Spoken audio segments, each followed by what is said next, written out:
Sis nak pilih lelaki yang nak kereta ke ataupun yang rempit? Tak minat rempit. Kiranya yang berkereta lah. Kalau diberi pilihan. Assalamualaikum abang. Waalaikumsalam. Abang nama apa? Afiq. Salina. Abang dari mana ni? Alostak. Untuk kita punya burger tadi, abang makan burger apa? Mac and cheese burger. Mac and cheese burger. Boleh bagi dekat saya berapa untuk kita punya burger?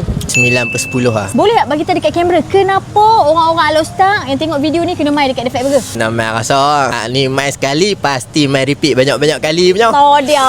Hampa dengar tu orang Alostak kata macam mana? Memang padu tu. Terima kasih banyak dah. Saya ada soalan luar daripada Defect Burger, boleh ke? Boleh. Siapakah orang di sebelah abang? Kawan lah. Tunggu ke kawan sis? Betul kawan je. Betul. Serius ke kawan? Ha. Bukan bercinta? Tak. Ni lagi ke tiba-tiba bercinta bergaduh pula dalam kereta, mati aku.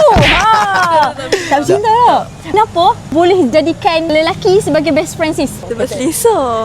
Sebab selesa. Betul lah. Kita nak cari orang yang faham kita ni susah sekarang ni. Bagi dekat saya 3 ciri-ciri perempuan idaman abang. Boleh faham kita, jaga solat, rajin lah, rajin. Okey, kalau diberi pilihan, abang nak perempuan yang free hair ataupun bertudung? Abang pilih satu. Kalau betul-betul tudung lah. Sis macam mana pula? Kalau diberi pilihan lah kan, sis nak pilih lelaki yang nak kereta ke ataupun yang rempit? Tak minat rempit. Kiranya yang berkereta lah.